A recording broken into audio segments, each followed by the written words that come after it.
ભરૂચ જિલ્લામાં નશાકારક પદાર્થોની ગેરકાયદેસર હેરાફેરી, સંગ્રહ અને વેચાણ કરતી અસામાજિક પ્રવૃત્તિઓ પર રોક લગાવવા માટે ભરૂચ જિલ્લા પોલીસ અધિક્ષક અક્ષય રાજનાઉ દ્વારા શરૂ કરાયેલ no drugs in Bharuch campaign અંતર્ગત ભરૂચ સ્પેશિયલ ઓપરેશન ગ્રુપ એસઓજીને મોટી સફળતા મળી છે. એસઓજીના પોલીસ ઇન્સ્પેક્ટર એવી પાણમિયા અને પીઆઈ શ્રી કે.એલ. પટણીના માર્ગદર્શન હેઠળ ટીમ પેટ્રોલિંગમાં હાથ ધર્યું હતું. જે દરમિયાન પોલીસ સબ ઇન્સ્પેક્ટર એમ.કે. ગઢવીને બાતમીદાર થકી ચોક્કસ માહિતી મળી હતી કે અંકલેશ્વર જીઆઈડીસી વિસ્તારમાં આવેલ તોરલ એપાર્ટમેન્ટના ફ્લેટ નંબર 301માં રહેતો મોહિતપાલ નામનો ઇસમ પોતાના રહેણાંક ફ્લેટમાં માદક પદાર્થ ગાંજાનું વેચાણ કરે છે અને હાલમાં પણ તેના ઘરે ડ્રગ્સનો જથ્થો સંગ્રહિત છે.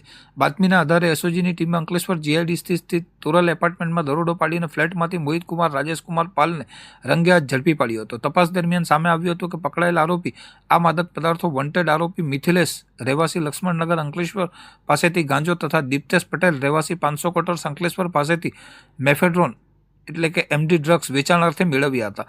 પોલીસે દરોડા દરમિયાન ફ્લેટમાંથી 1.45 કિલોગ્રામ વનસ્પતિજન્ય માદક પદાર્થ ગાંજો કે જેની આશરે કિંમત ₹52,250 તથા 12.1 ગ્રામ મેફેડ્રોન ડ્રગ્સ કે જેની આશરે કિંમત ₹36,030 અને 5,000ની કિંમતનો એક મોબાઈલ ફોન મળી કુલ ₹93,280નો મુદ્દામાલ જપ્ત કર્યો છે.